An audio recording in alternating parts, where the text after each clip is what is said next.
One of them, maybe wishful thinking on my part, but, if things go right, if the NFL is, the script is written by Broncos country, this could fall into place beautifully.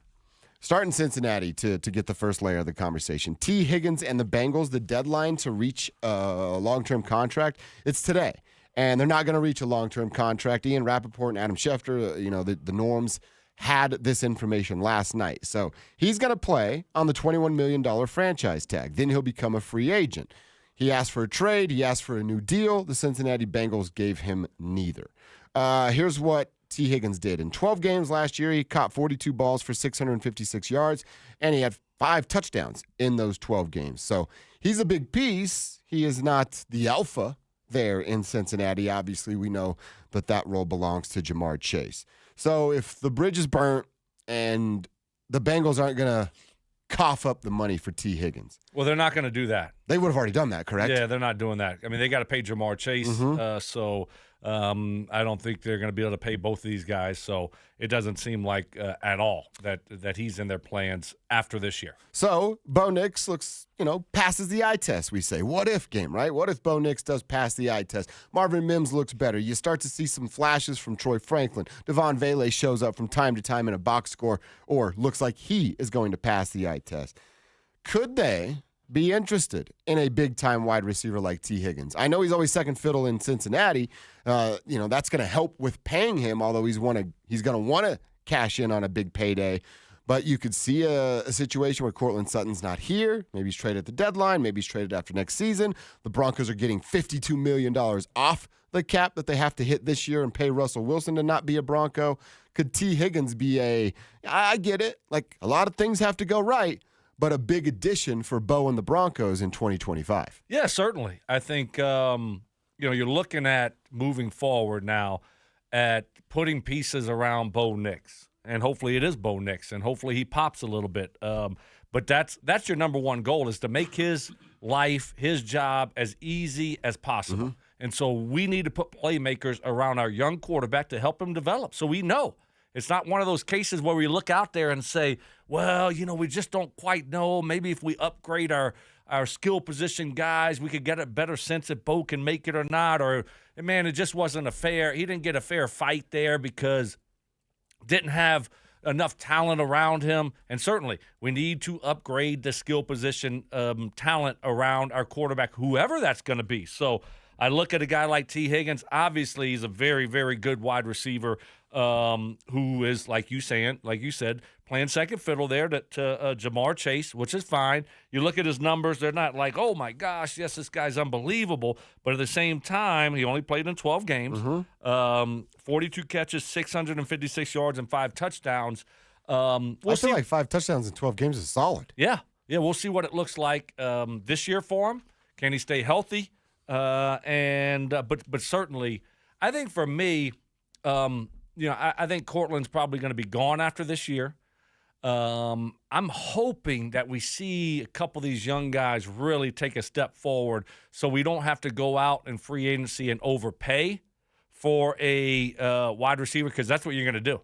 You're going to have 4, 5, 6, 7, 8 teams that are going to want Tee Higgins. Yep. So what are you going to have to do? You're going to have to overpay for him. And I'd rather address other needs, but certainly that's an important position, an important need. But I'm hoping that, Marvin Mims is like, okay, that's our number one wide receiver, and we really like what we saw with Troy Franklin and Vele moving forward. And maybe we'll draft a guy on top of that. So I'm hoping that we see 1 or 2 of these young guys. They make us optimistic about the following year, where we don't have to spend – because we'll still be taking, like a $30-something million cap hit for Russ next year. 32, I think, is the number. Which is better than the 50-something this year. Yeah. But, it's not like we're going to be flush with free agency money next year. We'll have more, but there's going to be other needs also. Yeah, I get what you're saying, and I was sort of going to ask you, okay, could you look at Troy Franklin and Devon Vele's ceiling as being a Tee Higgins? That's a tough question. You haven't seen them play any NFL football, but you know what I mean of, All right, you weren't drafted at, what was Jerry Jeudy, the 15th overall pick. When that happens, you go, you're supposed to be the number one wide receiver. Troy Franklin's a 4th rounder. Devon Bailey's a 7th rounder. You go, okay, if you pop as the 2nd receiver, I mean, that's a whole lot of value versus where they were drafted. There's just so much unknown with that. Yeah, we'll see what it looks like for those guys. I mean, hopefully, I think when you look at both guys, you're talking about a 4th rounder and a 7th rounder, right? Yeah. I mean, you hope that, one of them could be a starter for you, be a number 2, a good number 2. If you do that, I mean, that's a win. That's a home run of a draft pick. Yeah. So, I mean, that's kind of what you're looking at when you take a guy in the 4th round and take a guy in the 7th round. I mean, you're hoping one of them ends up being a starter, maybe the other one some kind of role player. But I don't know. I mean, those guys might be our 2 starters next year. Who knows? Right. I mean, we'll see what it looks like. It's one of those things where – it doesn't happen a lot, but we see some drafts and you see some receivers selected, 4th, 5th, 6th, 7th round that end up being really, really good football players. So hopefully we got a couple of those guys. And then I'm just really interested to see Marvin Mims. And that's why I can't wait for training camp to see a guy like that going into his 2nd year and then see those 2 young guys, Troy Franklin and Devon Bailey, and what they look like and what their potential is. Yeah. So it's going to be an interesting training camp for some of these skill position guys that we don't know a lot about. And your guy, Lucas Kroll, Let's go, Luke. So it's there's some opportunities here though for these guys. I think that's the thing here that I'm excited about. Mm-hmm. We got some relatively unknown guys, some rookies that could have an opportunity to get out there and have an impact in year 1. And I'm raising my hand on this. I personally keep forgetting or possibly just overlooking Josh Reynolds. I don't know if it was his 13 drops in the NFC title game or it's just who he was. I don't know why I'm overlooking Josh Reynolds so much. That's just like on a Monday, just out of just a stray to our guy. I think he's a good wide receiver. I think he can come in, he can play the slot for you, he can play outside.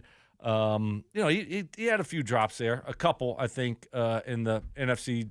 Was that the NFC Championship game? Yeah, against San Francisco, and that weren't ideal. But I don't think he's a guy that drops the ball a lot. Okay. So we remember that game. It's like okay, and one of them was a pretty tough catch there. But anyway, you got to make those plays, and it just happened that he had a couple drops there in a big moment. But I think this guy is a I don't think that's who he is. Okay. But we'll see. We'll see what it looks like here in Denver.